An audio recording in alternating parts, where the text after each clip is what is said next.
Technology across the Star Wars universe was generally pretty standardized, but there were notable exceptions to this rule. One of the most noteworthy was the Umbarans, whose advanced military technology made an appearance in Star Wars: The Clone Wars. During the show's Battle of Umbara, the Separatist-aligned Umbaran militia made use of advanced blaster rifles, armored battlesuits that imparted battle rage-inducing gas cocktails to Umbaran soldiers, and an impressive variety of highly unusual tank designs.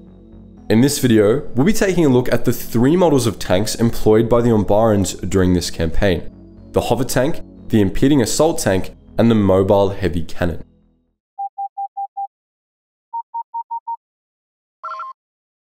Attention, Sergeant on deck!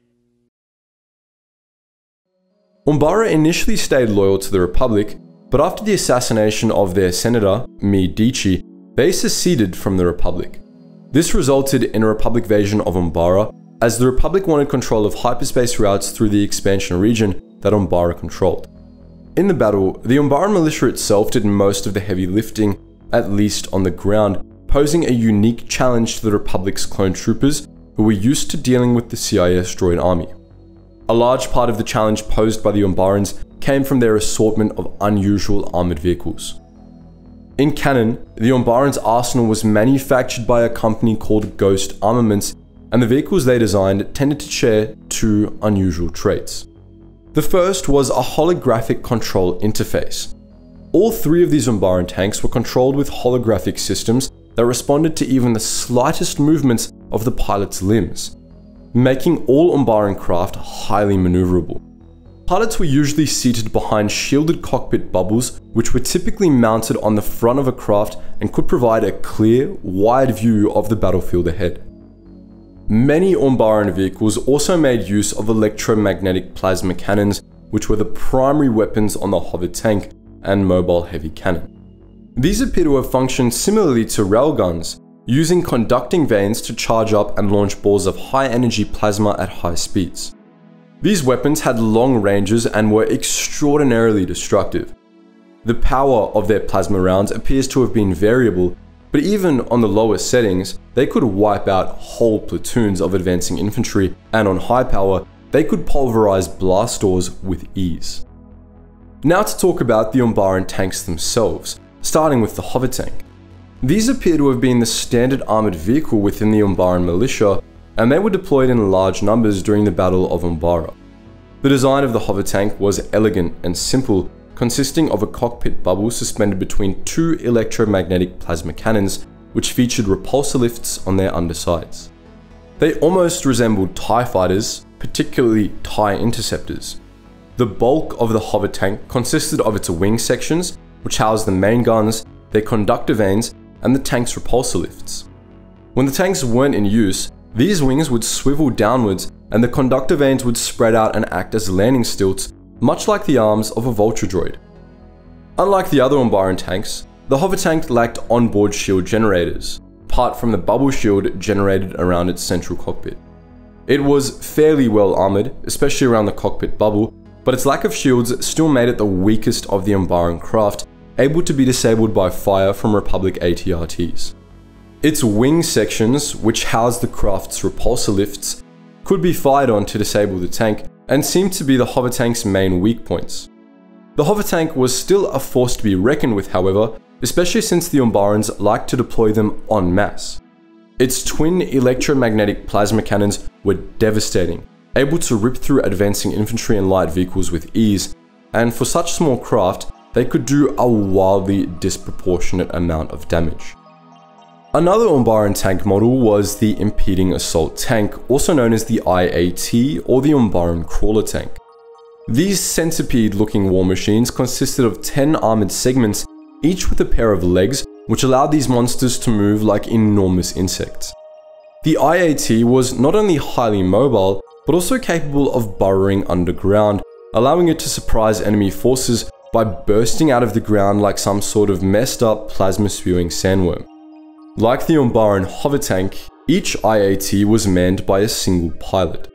It's unknown if the IAT had interior sections apart from the cockpit, and whether its various guns were independently manned, independently automated, or slaved in some way to the pilot. The IAT had 12 segments, each of them heavily armoured. The middle 10 were all identical, boasting 2 legs and a top-mounted double-ended blaster cannon, while the head and tail of the tank were unique. The tail also had a pair of legs but boasted heavier guns, while the head was legless, better armed, and contained the cockpit bubble. The whole tank was shielded, making it incredibly difficult to destroy. It took high explosives to pierce the shields and destroy the tank. This wouldn't have been a problem for heavy vehicles, but the IAT was specifically meant as an anti-infantry vehicle, and infantry would have a much harder time taking these monsters down. The IAT lacked the electromagnetic plasma cannons of the hover tank, but it made up for this with a whole lot of blasters. Each IAT featured 10 double-ended blaster cannons, 1 per segment, which were extremely effective against infantry. The tail segment featured 2 rear-mounted twin laser cannons, which were extremely powerful and could bring down light vehicles as well as infantry. The same was true of the IAT's main weapons, a set of 4 articulated turrets mounted on its head. This extensive weapons array allowed the IAT to absolutely massacre enemy infantry, making it one of the most dangerous tanks in the Umbaran arsenal. But even this monster paled in comparison to the Umbaran's most dangerous tank. The king of all Umbaran war machines was the mobile heavy cannon, an enormous heavy walker that rivaled the Geonosian super tank in terms of durability. These juggernauts consisted of 6 legs, a bulbous central body, and a huge primary cannon, and every last centimeter of the tank was densely armored and protected by onboard shield generators. As with the IAT, the MHC only required a single pilot, mounted in a bubble cockpit on the front of the tank, but the central section was large enough that the MHC almost definitely had additional interior space, allowing Umbaran soldiers to ride along as passengers. The bulky legs of the MHC allowed it to cross virtually any terrain, and they were weapons in their own right, able to crush enemy infantry and light vehicles. The front of the MHC's main cabin featured a set of 3 headlights, which allowed the pilot to easily spot targets in the twilight forests of Umbara. The MHC had surprisingly few guns for such a huge tank. It boasts a single electromagnetic plasma cannon mounted on top of the craft, plus 2 anti-personnel laser cannons mounted on its chin. These weapons were all devastatingly powerful though.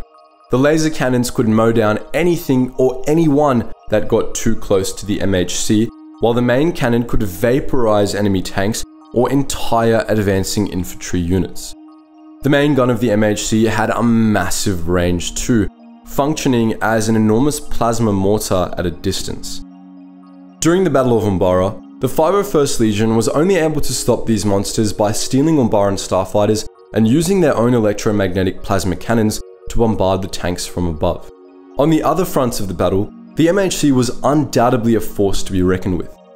In canon, it made such an impact that, after the Clone Wars, the Empire co-opted the design, modifying it slightly before deploying it on the front lines of the Galactic Civil War. In Legends, it's unknown what became of any of the Umbaran military's hardware after the Clone Wars, but the MHC was nonetheless an absolute beast. All 3 of these Umbaran tanks were some of the most advanced war machines ever deployed during the Clone Wars, and their effectiveness is undeniable. But no amount of advanced technology was able to save the Umbaran Separatists from defeat in the fight for control of their homeworld. As the Empire would later learn, technological superiority wasn't everything, and more often than not, it's the side with the stronger will, not the stronger firepower, that'll win the day in the Star Wars universe. We hope you enjoyed our deep dive into the tanks of the Umbaran militia. But what do you think? Which of these 3 tanks is your favorite? Free to post your thoughts in the comments section below. And as always guys, thank you so much for watching, and I hope to see you in the next video.